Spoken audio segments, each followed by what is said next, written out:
gaafii teessaniif yaada teessan hunda fudhachuu hin dandeenyu. Gaafiilee teessan asuma keessatti cuunfaa deemna. Because gaafii hawaasaati waan ta'eef Safwaan nu hubanne yeroo galatoomii abdee Farhaan dhugaa hedduu si jaalannaa hedduu si kabajnaa.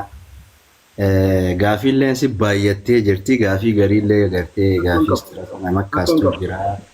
Gaafuma akkanaa qabnaa haa ta'u garuu dhugaa hedduu seenaa abbaa keetii irraa taasoo itti sarara birahmataa godhuu fi abbaa keenya hunda hedduu gartee garaana nyaattee atiis hedduu itti gaddite dhugaadhaa gartee seenaa akkanaa tana fakkeenyaaf ammoo Oromoonni kun karaa mi'eessooti moo isatti jette. Oromoon tun balloodha lafa guddoo jirti naannoo adda addaa jirra seenaa tana amma namni naannoo sanii sirritti ni beeka jedheetii yaadaan akka mataa kiyyaatti. Ammoo warri naannoo biraa gartee seenaa tanan beeku ammas irraa dhaga'uu kiyya fakkeenyaaf seenaa abbaa keetii tan. Kanaafuu gartee akka hawaasa Oromoo tokkotti anaas dabalatee qabsoo abbaan kee godhe wareegama abbaan kee godhe san dhugatti osoo gartee takka bifa gartee kitaabaa takka hujumatee tanaan bifa walleetiin gartee bareechitee waa'ee abbaa keetii san ibsite nu biraas numa giya jeetii yaada gartee maaliifi amma keessatti gartee yoo gartee nama biraa dhabamtellee abbumaatu sossee kara danda'uun seenaa isaa tana baasu jira. Osoo gartee seenaa tana hawaasa Oromoo naannoo hunda bira jiru geessite hedduu bareedaadha jeetiin fudhadha. Okay, seenaa duraan dursee Safwaan kiyya gartee na bareechuudhaaf dhuftee gaafii deebii anaa fi abdeen goonuu irratti dhuftee na bareechuudhaaf gartee indaganaa deebitee quuqamtee waa'ee abbaa wareegama abbaa kiyya Sulee Mahammad irraa na gaafachuu keetiif galatoomii. Sirba tokko abbaa kooyaa Sulee goota ija diimaa haji'u baaseetiin jira YouTube kiyya jala jira mi'eessoo biyyatoo jaamata dureen isaadha. Mi'eessoo wal qabattii achitti wareegame waan ta'eef gartee wal dhabdee lola daangaadha. Somaalee Isaatii fi Oromoo jidduu gaggeeffamtee bara 83tti mootummaan gartee walitti jiruudhaan beekama yeroo hedduu mootummoota dabran ni beekama. Gartee tiliilamistii kana jechuudhaan saboota tokko Oromootti buusuudhaan akka biizii ta'an godhaa ture. Magaalaan mi'eessoo immoo takka haragalfattee hin beektu jechuudha. Hanga gaafa qeerroon gartee gugachiiftutti mi'eessoo akka malee keessa turte jechuudha. Gartee sanboota xiqqoo haragalfattee jechuudha. Bara 83tti abbaan kiyya wareegame gaafa san diina kana deebisuudhaaf magaalaa kanarraa diina kana deebisuudhaaf wareegame eega wareegame booda biyya ni fudhatanii jechuudha. Biyya fudhatanii reefun tana dubbadheetiin jira irra deebi'uun feene akkasitti seenaan tun tana abbaan kiyya gartee wareegama kana keessatti namni takka maqaa isaa dhahee hin jiru. Awwaalameetuma calcal jette jechuudha. Warruma mi'eessoo qofaaf beeka wareegama abbaa kiyyaa jechuudha. Si galee warri mi'eessoo guutuun ni beeka warri asabootis guututti ni beeka. Suleeman Mahammad namni hin beekne hin jiru. Sulee beekamaa jaaniifi maqaa qabsootiin yaaman. Kana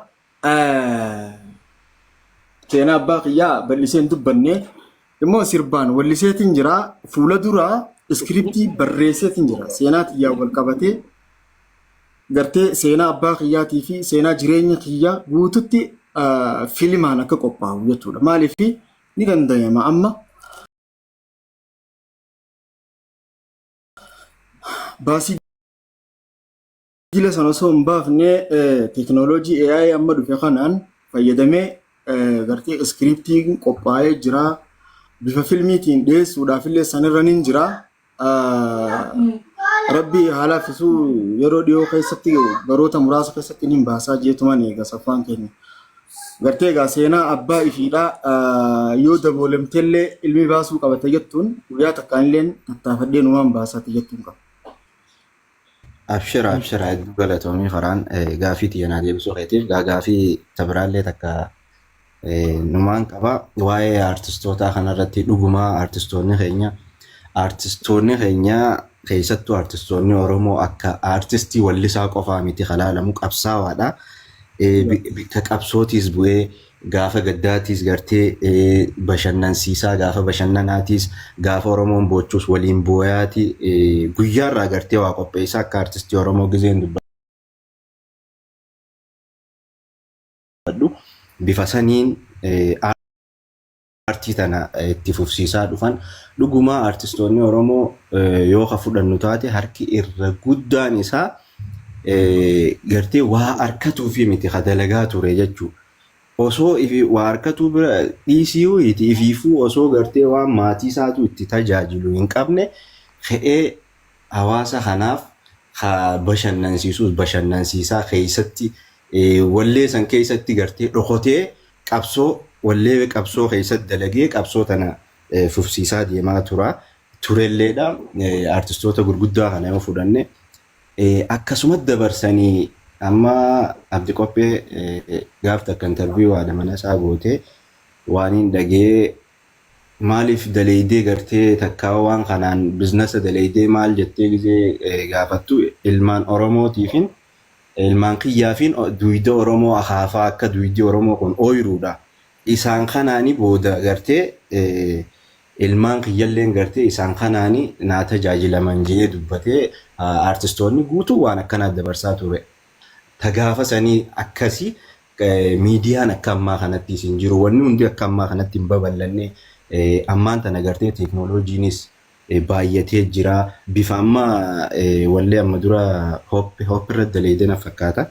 Bifa kilippii sanii yoo daleedee farree dhugaa an akka kiyyatti akka saksas taakuttu qaceellottiin beekaa bifa saniin gartee yoo hojjattee ammaan tana jijjiiramne akka durirra wayyaadha jeetii yaada.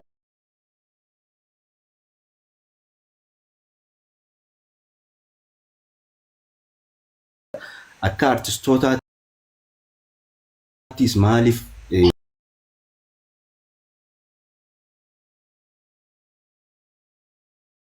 wal qabatanii gartee waan kana jijjiirama jiru kana warri ammaan tanaa jenereeshinii ammaa kun jijjiirama kanarratti maaliif hin fayyadamne yaada joon qabu.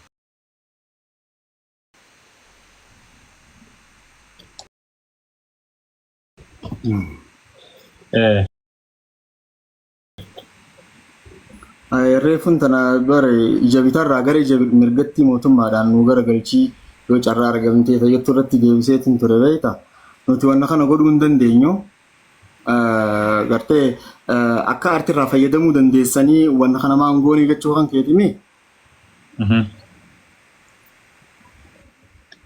Safaan akkas jetteemi waltaata.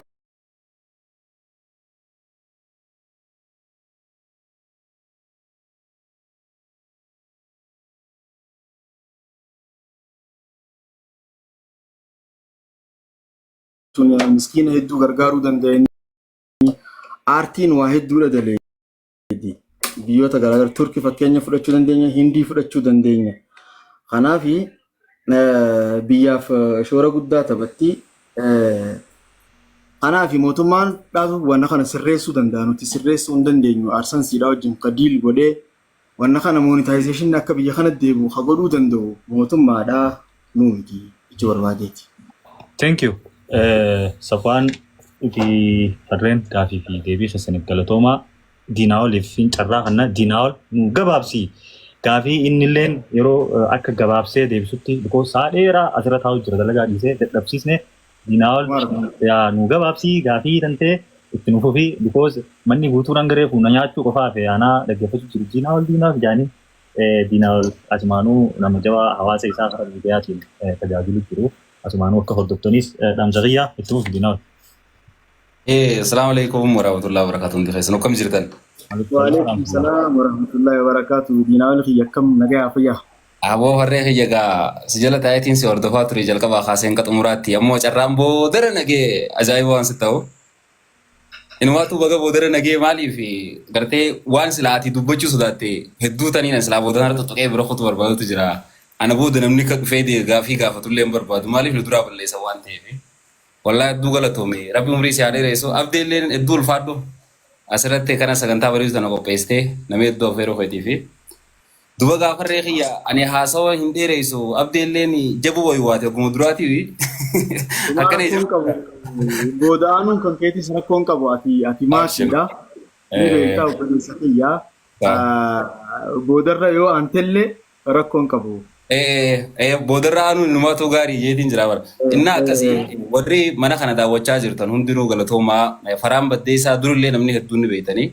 Moorarraa ammoo sababa gaafii namoonni adda addaa karaa adda addaatiin gaafataniif jecha iccitiilee hedduu waan silaa asirratti dubbatamee hin beekne hunda gaafatanii akkasi baranii jiranii. Moora ammoo wanti itti dabaluu barbaadu faraanii wajjin faamiliidha. Nama mana faraanii wajjin jiraatee isaa wajjin nyaatee dhugee beeku harka isaatii fi harka ishiitarraa nama wajjin illee waa dalagee beeknu waa hedduullee wajjin dabarsinee jirra. Wantoonni gartee takka wanti alaa dubbatamu san durillee dubbatamaatuma turte ammallee dubbatamaatuma jirti deebisaan ammoo akkuma inni keessan anirra deebi'uun barbaadu. Namoonni waan akkasii jendaa uumanii waa dalaguu barbaadanii jirti. Ammoo amala faraanirraan wanti takkittiin ani dinqisiifatu jechuudha.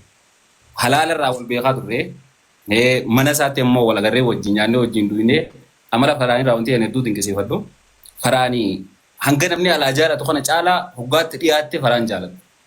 Wallaahi waan kana gawaaniin itti dhiyaaddee isaa wajjin nyaatee dhugeef hin beekaa. Nama obsa qabu nama hin dadhabne nama ammaas jettee tana hin dhageenye amaluma isaarraa waan namni isa duwwaa rukkee kaasu tana nama hin dhageenye. Artistoota Oromoollee gaa hedduu beeknaa manillee hedduun itti dhiyaaddee beekaa. Nama hanga ammaatti pirootokola isaa eeggatee naamusa isaa eeggatee hojii isaa keessatti gartee qulqullina hojii isaa eegee hanga ammaatti osoo istaandardii isaa gadi hin bu'in osoo bakka takka dhaabbatee waan gaafatin nama hanga ammaa jiraatu jiru. Farree kiyya gaa asii yoo dheereesse gartee atillee na bira jirtaa guyyaa biraatiin sirba waan jiru ta'a.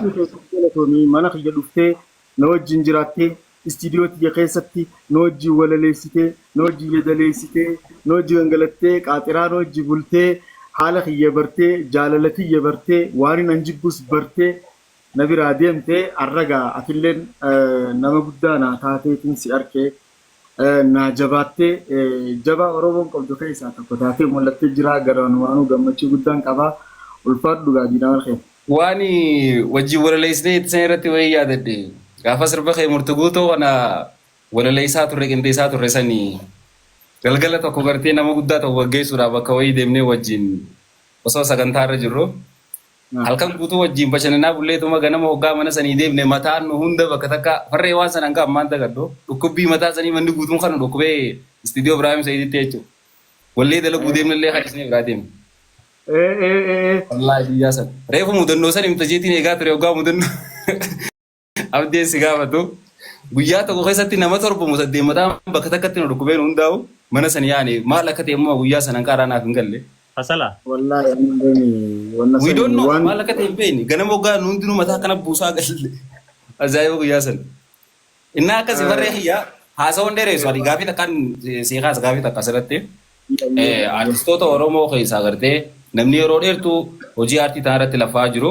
Aartii jechuun gaa nama hin beekneetitu sirba qabsoo baasteetii fi sirba daansii baastee ganama gaafata malee aartii jechuun roga hedduudhaan jirti. Hojiiwwan kee hojiiwwan qulqullina qabu even Oromoo bira kutee gartee hanga sadarkaa Arabaa fi Somaalee fi sabaa-sablammoonni bira warree afaan Oromoo hin beeknellee dhageeffaturra sirba gahee aartii Oromoo illee hedduu ol guddistee. Wanti asirra gabaabsee si gaafadhu Osfaanaadhaaf yeroo takka qaadhimamtee turte. Osfaanaa jechuun sagantaa guddaa Ameerikaatti waggaa waggaa irraa gaggeeffamu waa'ee dhimma ispoortii kubbaa miilaatii wajjin wal qabatee artistoota biyyarraa afeeree geessaa waan sana irratti yeroo takka affeeramtee akka turte gartee qubaan qabaa. Osfaanaan sanii akkamitti waan sana addaan mure moo sagantaa saniitu siif hin qabamin immoo akkamitti waan sanirraa oolte kamis na affeere? Okay, gaafii bareedduu na gaafatte.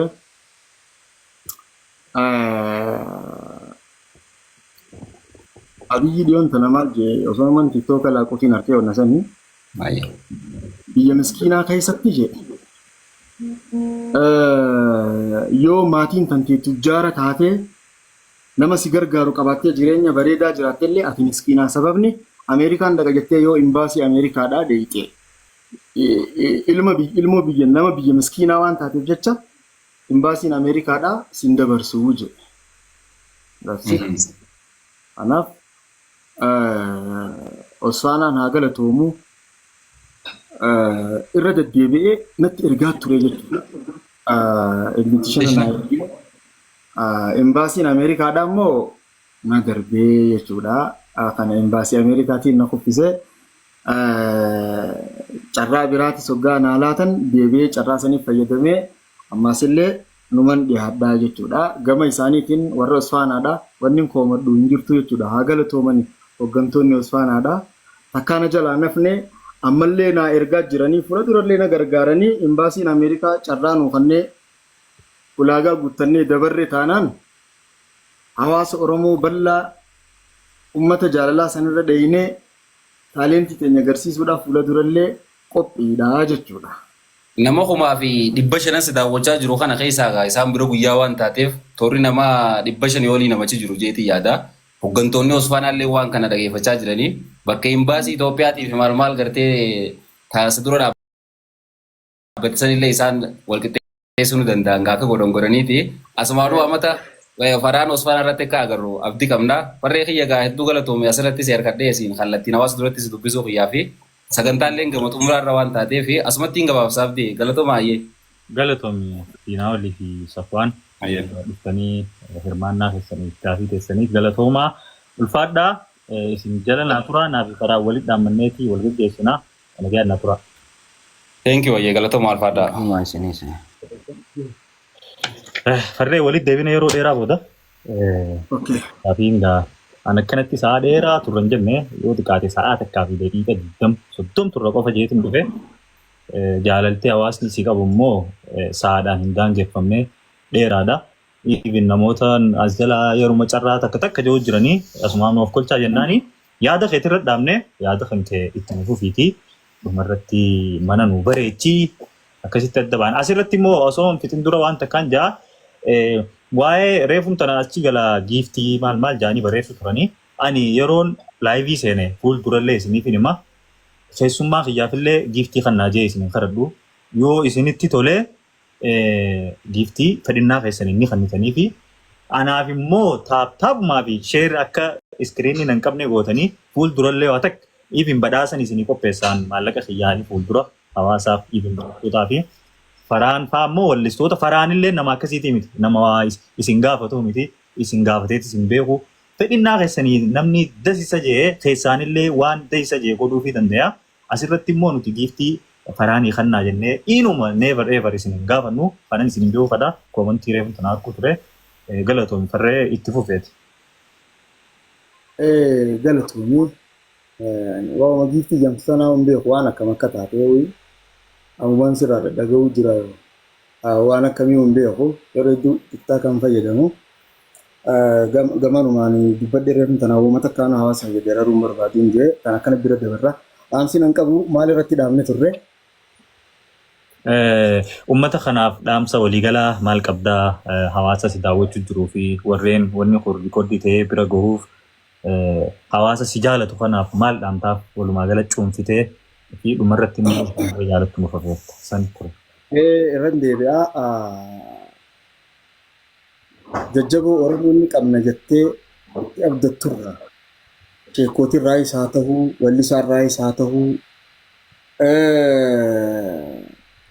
hayyootarraa haa ta'uu qabsaa'otarraa haa ta'uu artistootarraa haa ta'uu walumattu qabee uummata Oromoonni qabna jettu kana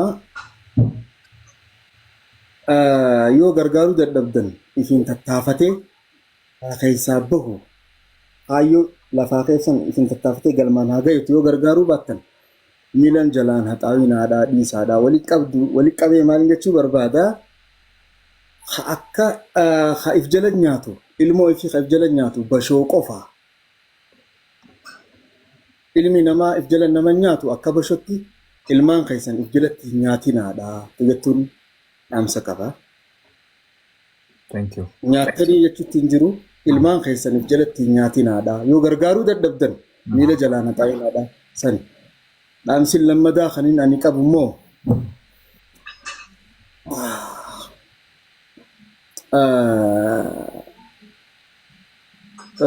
beekamtiin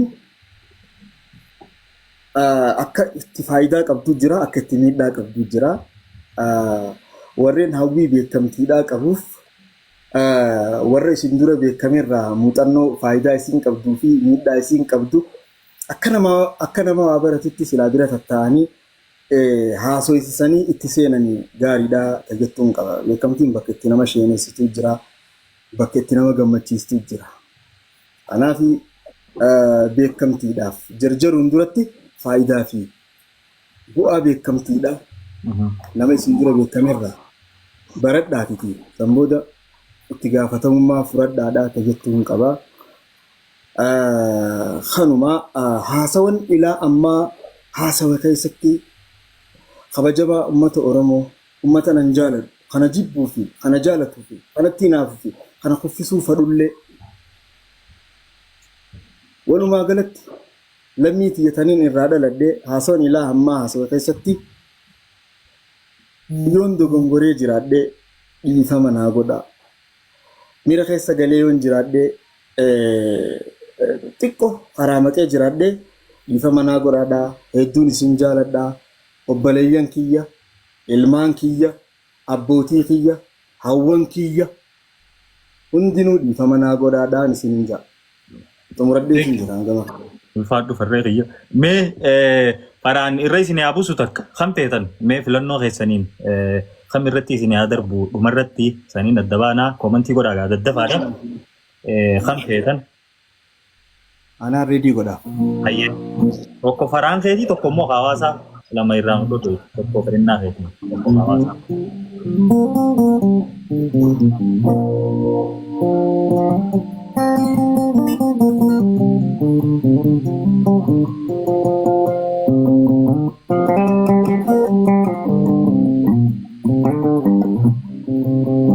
Yaa sobaa mannaa ina dhugaa wayyaa. Yaa sobaa mannaa ina dhugaa wayyaa. Jireetiin irraa muradhee ani garaa kiyyaa. Jireetiin irraa muradhee ani garaa kiyyaa.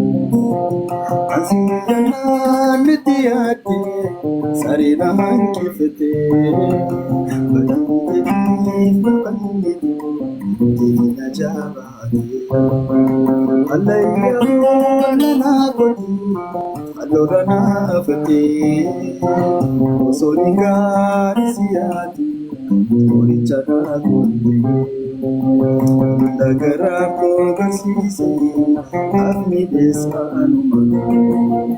Murendo keessaan na jirtu jaaladhu suusumaa.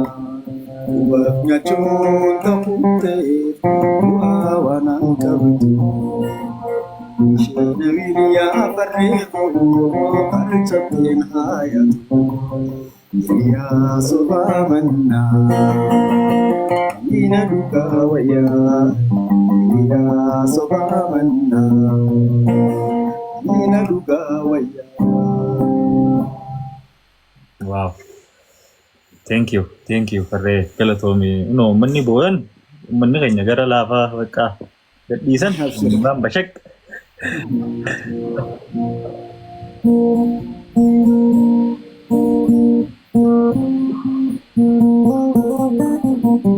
Lilmee jechuun jiran na fakkaate.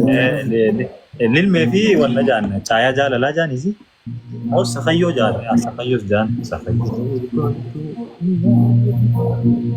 Lilmee yaa. Min boyina please. Kabanneen na jirti adura jettee natiin boonii bareetti atis bareetti waayillee sagantaa jaalalaa qabanii siree suutaan eegalsiifte si jaalachuu biyya eegabeeti gana galbii naa garaa ooyaa garaa koo dandeenye. Oh yeah,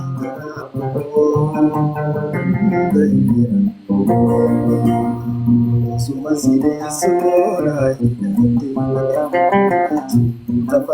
isaan galaafate faaya gahunoomee kan dhagguutaa maqaan isa maaltinna ajjala lambeen lafannaa argatte erga guutuu qabatamaatti siikate falamu jaalalatti falfate afibina urisiisilai ergaasi jaalle ergana jaallate onnee wala ergaa ergana kufuun jaalala na dura dhaabbate sammuuna jeete afina kamana geesse carraa jireenya seeraan fageesse namarraa yaadni keenya baase akkaan jiruutu nama jiruuse. Sirba namaa walirratti kutaa cufeetii fi jira. Thank you Farree. Hedduu galatoomii yeroo tanteetis aarsaa gooteedha. Saadila kana jaalalaa hawaasni isii qabu fi atis bikka hawaasaa qabdu gaafiilee meeqa duraa duubaan deebistee wallahi galataan gana hin jaamne qabdaa. Akka dhuunfatti na biraayis galata guddaa qabdaa. Keessummaa kiyya qabaa naa taatee accept na gootee asin naa dhiyaatu fankeetiif galatoomis hin jiru barbaadaa. Carraa dhumarratti ammallee fayyadamtee yoo dubbachuu barbaaddee dubbattee akkasitti. Ani dubbachuu barbaadu hawaasaaf dubbadheetiin jira.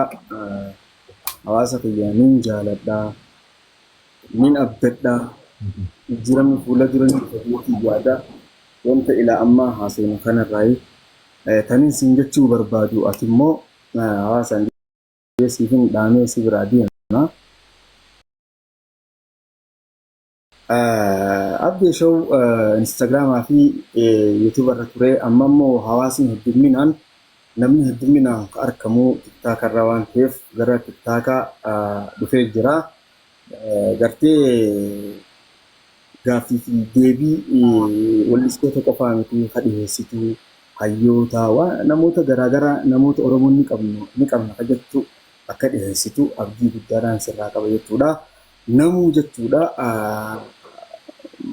waan dhokatee gara hawaasaatiin takka gara mootummaatiin furamu sooshaal miidiyaa irratti takka waan gama isaatiin furachuu fedhu as biheetii dubbataa san keessa waa hedduu sirrataa jechuudha.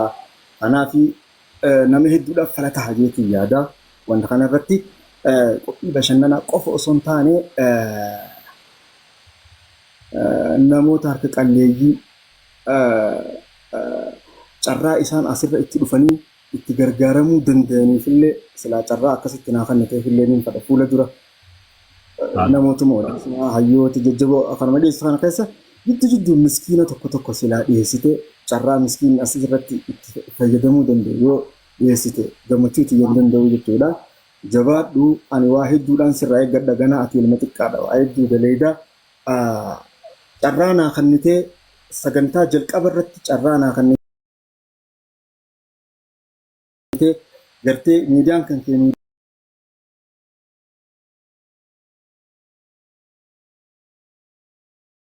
miidiyaa guddaadha hafaarfamu hajaalatamu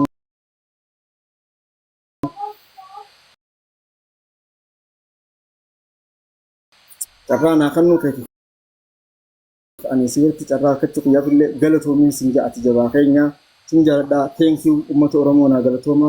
Assalaamu alaikum warahmatullaahi wabarakaatu.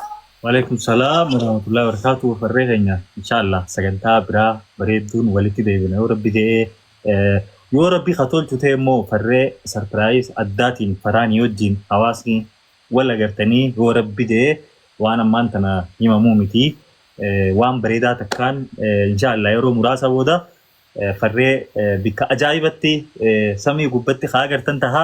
So san immoo inshallah itti dhufnaa namuu qophiin eegaadhaa jechuu barbaada. Akkasii farree kiyya nagayaan naa turii galatoomii ulfaadhu sitti haa tolu. Galatooma. Okay, yeah, thank you. Yo, boom. Akkamii jirtan? Akkami sagantaan isinii ta'e? Faraanii wajjinis yaada wal dabarfattan warroonni jalqabarraa kaastanii hanga ammattiin waliin turtanis galatooma. Mee ijoollee waliin nuuf naqaa sagantaa teenya xiqqishoo raahaa gooneeti qoqqofallee shaashaa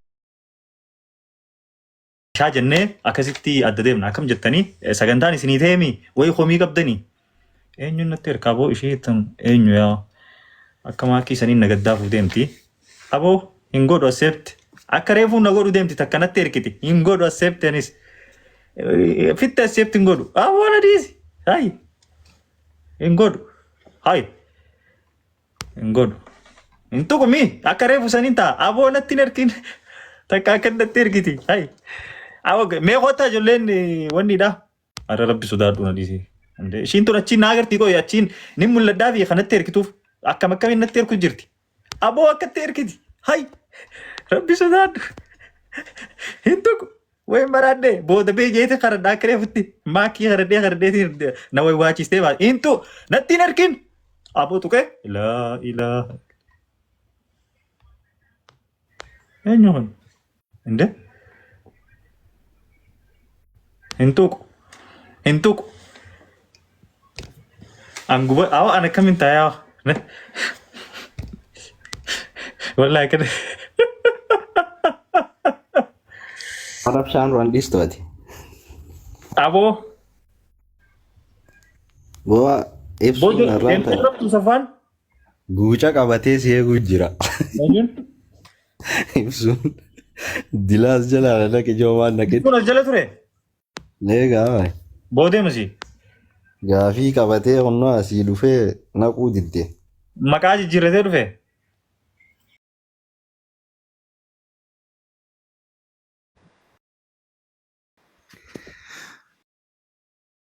Hayyee xinnoo naaf obsi. wayi maammee baga nagayaan dhufte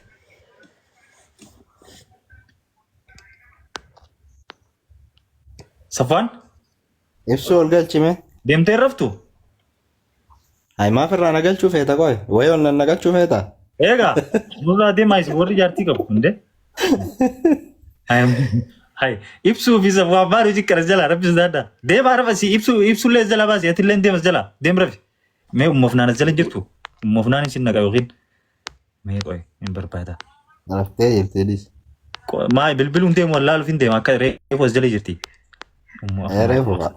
hin jirtu laa kutte wayi miskiina inni as gubbaa naa taa'aa ishiin rafte wayi Atuu as dhufte jeetiin barfira. eessa As kan tokko.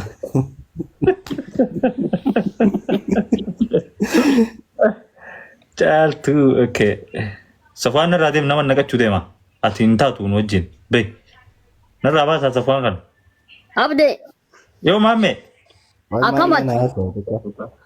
dansa wallaahi akkamii jirta nagaa ay maammishaa eenyu gabbuuse Safwaan kottu biiftuu warra adabadhu maammee oo eessa jiraatta isaa amma biyyumaan jiran. Adaama moo waaw aboo guyyaa takka mudannoo tante ta makiinaa keessatti firra si kaayan takka dhaggeeffadhee garaan na dhukkube leefaflee wanni akkasii hedduu si mudataami Hedduu na mudate akkamati. wallaahi dansa maammee kiyya nashaata Kanadaan tun sii taatee jirti haga achi baate. Maashaallah sagantaa bareedaa dabarsaa turte. thank you maammee kiyya Galatoomii nama keenya nama dhiibban garaagaraa irra gahe akkasi baasuu keessaniif galatoomaa akkasumatti immoo hawaasa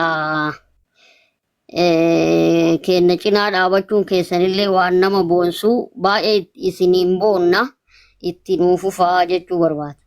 wow thank you maammee kiyya wallaahi galatoomii ulfaadhu si waliinis sagantaa bal'aa goona fuuldura Inshaallah. yaa waan keessa dabartee fi haala jireenya keetii fi mudannoo garaagaraa seenaa jaalateetii bifa keessummaatiin si dhiyeessina mee faloora walitti qabnaa si anaafati Naan deebisi malee baran sirraa qaba. Huno amma si deebisee Baay'ee galatooma. Walitti deebinaa bifa keessummaatiin si dhiyeessaa akkatti bifa kanaan si dhiyeessuun fadhu nama Baay'ee. waan hedduu irraa barannu galatoomii maammee qiyya naa galatoom. Thank you baay'ee. Ayyaa kabajamoo. Biiftuu dabaddu. Adabaddu bi. Mucootaan narraa dhorkaa. Okay. Wayinumaan dadhabee. Mee wanni ifaan. Safwaan dhiisi baga buuste.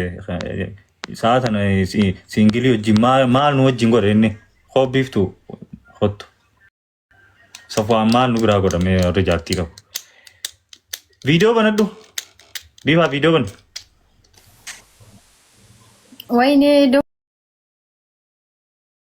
doktora naqadhu jedhe amma na kolfa kaawaa ofiseen ufsi isa buusetti fakkaata.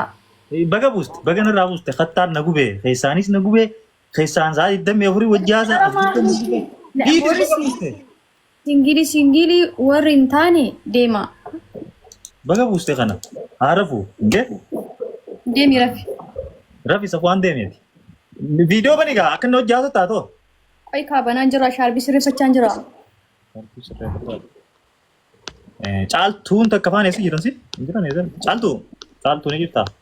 Caaltuu.